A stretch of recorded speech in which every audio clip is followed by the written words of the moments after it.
And here's this week's installment of Ezekiel Kralen's story about, I don't know, is it still about the dogs? Yes, it is. The story about the dogs. Where Have All the Vagrants Gone? Is the title of this. Ezekiel Kralen wrote. Email posts from October 23rd to the 26th. Subject, new posters by the boarded-up ATM Nook, October 23rd. They weren't there yesterday. Saw them on my return from Rosenberg's this morning. First picture shows all three. The rest of the images are close-ups of each houseless person featured. Poster 1. Caption, J.D., unhoused since 1985, collects cans to survive, wished me blessings for a good life. Poster 2 caption, he told me his name is Michael from the sky. Poster 3 caption, Penny, unhoused. She wanted to be photographed dancing. Meanwhile, Deontay is still out there on the cushioned swivel chair by the bus stop, all by his lonesome. He was returning to his chair from behind the building when I stepped out, so I said good morning. I took this snapshot from my window. Subject, Deke is keeping his distance, I suppose. October 24th. Though it's only day 2 of his disappearance after sicking the cops on him, who told him to take better care of the pups or they'd be taken away. When he showed up Saturday to collect his stuff I had been storing, which was very little, he was calm and respectful. He even seemed amused, which suggests once more that he's playing out a script a la my Bodhisattva premise. I have retained all his valuable paperwork, though, which I did not mention for fear he'd demand taking that as well, for he'd lose it all within a week like most everything else. Deontay is gone, including that like new office chair I wish he left behind, so I could claim it for my own comfort. The appearance of that chair when I most need one is like the devil's taunt, though I'd never dream of absconding with it when another so down and out has greater need for it. I suppose my Bodhisattva guardians find this a knee-slapping twist in the plot, and I need to better appreciate the humor in my predicaments. Though the alarming circumstance for 2 sweet doggies under the charge of a sometimes cruel master weighs heavily on my soul and darkens everything else I perceive. Vagrants in the Castro are now scarcer than hen's teeth, with Deontay the last straggler, which leaves me open to being stigmatized as enabler of the homeless should I ever be seen giving Deke doggy food, leashes, sweaters, handing him money, or just speaking with him right outside my building. Perhaps another arrangement can be made, such as meeting up with him at the Castro's perimeter, Dolores Park, the Lower Haight, or Church and Market Streets, for examples. But he's a tough one to hold down to any sort of schedule. That is impossible. I imagine any reasonably well-dressed, stink-free indigent minus a shopping cart or huge sack bulging with possessions could freely stroll about the Castro and purchase whatever at Walgreens or any corner ma-and-pa shop. Maybe Deke could do the same when dropping by, leave his debris parked some blocks away and just show up with the dogs. It would have to be a quick visit, though, to return to his possessions before they get stolen. Hopefully he'd have a friend stand guard till he gets back. For me to resume Deke's allowance, he'll have to listen to me instead of screaming me down and walking away in a huff. An arrangement that works for me is he hears me out in full on whatever topic I choose before I hand over my next payment. For starters, I will beg him to stop feeding the hounds chicken bones, stop tying them to a standing bicycle that can easily fall over, stop shoving them in anger, and stop screaming at them or in their presence, such as arguing with another vagrant. I will make it clear to him how much I hate dog abusers. Thus, I have absolutely no qualms reporting animal cruelty to the police and animal control, which I will do if I ever see him commit any of the offenses listed above or any new one that comes up, as will the police, since they are now aware of the situation and are keeping an eye on him. They know who owns these pups now, and if he is so foolish as to abandon them, such as tying them to a post and leaving them there, he will be arrested and jailed, and the dogs hopefully adopted into a loving home. Deke still has them wearing their rabies tags, so it will be a cinch for the SFPD to verify ownership. I don't know, Watson. I'm conjecturing too much rather than accepting my Bodhisattva premise, which advises one to always keep cool no matter the crisis and trust everything to fall into its proper place with a fortuitous outcome. Things had to change no matter what. I saw it coming down the pike for some time, as I'm sure you did too. Deke needs to change with it and stop finding any little excuse to complain and dump everything on me or his furry angels, and find the inner strength to be of good cheer through it all. Starting with 100% loving care of the hounds, which will open doors for him as a result. He needs to stop regarding them as an impediment towards moving ahead with his life and see them instead as the asset they truly are. Another interesting twist in the plot occurred yesterday morning regarding my next-door neighbor, Asher, who previously played the enemy and spied on me per the building manager's request and no doubt maligned me to other residents. During all this time, he remained aloof toward me, keeping a poker face at best, and never bothered to say hello or exchange any other friendly words. So, I was seated on the steps of the nutritional supplement store on the corner of No and 16th, enjoying the early rays of Old Sol and sipping on Rosenberg's fine elixir, when he walked by with his shaggy mutt and crossed the intersection. Neither greeted the other, but a few minutes later when I entered the lobby, he came back down the stairs and on his way out smiled and said hello. Of course, I was taken aback, but quickly rebounded with, "You have a nice one now." His kind greeting was genuine. No whiff of sarcasm or snarkiness reached my third nostril, like a third eye, only olfactorily speaking, hinting once again that this scenario is scripted, else why would he be kind to me after such drawn-out opposition and chilly silence? Now get this, Watson. Soon as I completed the paragraph above, I heard some noise below my window, friendly chatter and sweeping sounds like a large brush. Sweeping sounds. I thought, are they applying a second coat of white paint over the plywood? So I peered out my window and was surprised and delighted at the sight below, as if to affirm my bodhisattva premise and allay my worries. The following video I just uploaded to my channel explains all. Title, Pro-Homeless Poster Pasters.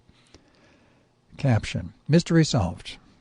I was wondering who pasted those indigent positive posters in the ATM alcove after the automated tellers were removed, though the alcove remained open a while longer, thus allowing houseless folks to continue to gather there as they have for decades. Then when more posters were put up, once the alcove itself was sealed off and vagrants lost their humble sanctuary, I continued to wonder, since nothing on any of the posters indicated who put them up, but lo and behold, just a few minutes ago, I peered out my window to see two elderly gentlemen pasting another poster onto the painted plywood, though from my window I could only see the top of their heads and not the actual poster, though of course assumed they were my mystery pasters, so I rushed downstairs with my digital camera, told them I appreciate what they're doing. I'm a homeless advocate myself, and can I take their picture and a video for my blog? They said, sure, go right ahead. After doing so, I asked if they're from an organization such as the Homeless Coalition, but they said no, they're doing this on their own. Before departing, I thanked them for all they do and handed them my Brindlekin card, said it's a true story about my helping a homeless friend to care for his two little doggies. Addendum. Once the two gentlemen, poster pasters, departed, along with the two plywood installers who were also out there for some reason, one of whom was our building's maintenance man and who actually gave permission for the fourth and final poster to be displayed, I stepped up to take this pic. Caption, Peter, unhoused, born in French camp, lifelong Californian. And guess what? Deontay has returned. Check out his picture and the pristine condition of that cushioned swivel chair I so badly need, but dare not steal. The only chairs of that type I ever find on the streets are in somewhat dilapidated condition. Ironic, eh?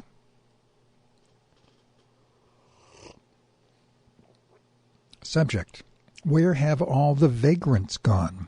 Long time pissing. October 26th, afternoon. Subject. Yes, no homeless around anywhere. Even Deontay has vanished. Deke's gone, dog's gone. Dreary, nothing-burger neighborhood populated with small minds, more concerned over profits and tourism than human beings down on their luck. As you know, Watson, Deke's sometimes outrageous behavior, screaming and dumping trash all over, contributes to the outrage, and I have been trying to get him to improve for his own sake and that of the pups. It was frightening to see him allow Flacco to eat a small pile of chicken bones the other day. Though I've told him numerous times that it's dangerous for dogs. Don't tell me how to raise a dog, is his patent response, if any. His anger at them for supposedly thwarting his other activities, shoving Flacco off his lap, yelling at Lucky, tying their leashes to an upright bike, all forms of animal abuse. Whether or not I get to see my furry friends again, I remain helpless to improve their lot without Deke changing his ways. So what good will come if he drops by now and then anyway? I now have nowhere to turn except to trust in the fates, but those sweet hounds may have already disappeared from my world forever. Tomorrow is Deke's next payday, so we'll see if he shows up. Subject: scheduled my bedbug treatment. Spoke with Boulevard. Period Joe. Maybe he means spoke with Boulevard Joe. I don't know why the dot is there. October 26th, evening. This morning, while picking a few of the critters off my sweater and popping each of the hapless lads between thumb and forefinger, I decided to report a new onslaught within a day or two, as I've put up with it long enough. Seeing as I'm beginning to recover from Deke's exhausting challenges, I can finally deal with it. I'll just tell Kevin I saw a few of them crawling on the wall this morning.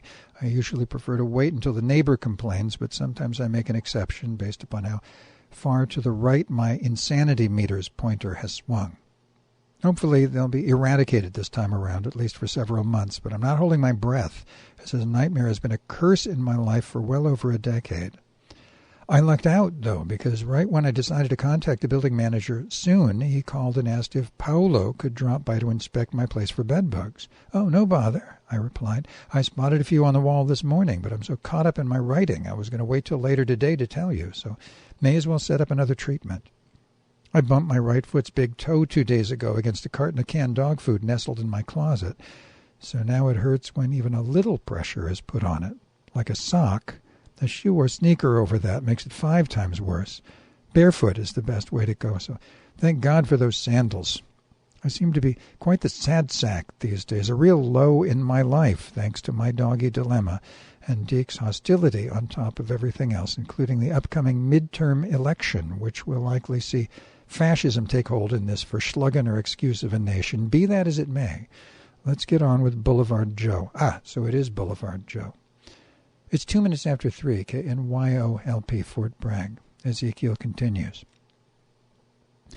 Upon returning from the laundromat, I saw him standing around with some backpacks and bags in the side street beside the Harvey Milquetoast Public Library. I took this time to update him about Deke, that he's out of control, threatening to beat me up and get me evicted, and he continues to abuse the pups, ties their leashes to an upright bike that can easily come crashing down on them, lets them shiver at night, gets angry at them and shoves them, yells at them, and feeds them chicken bones, which splinters can choke a dog to death.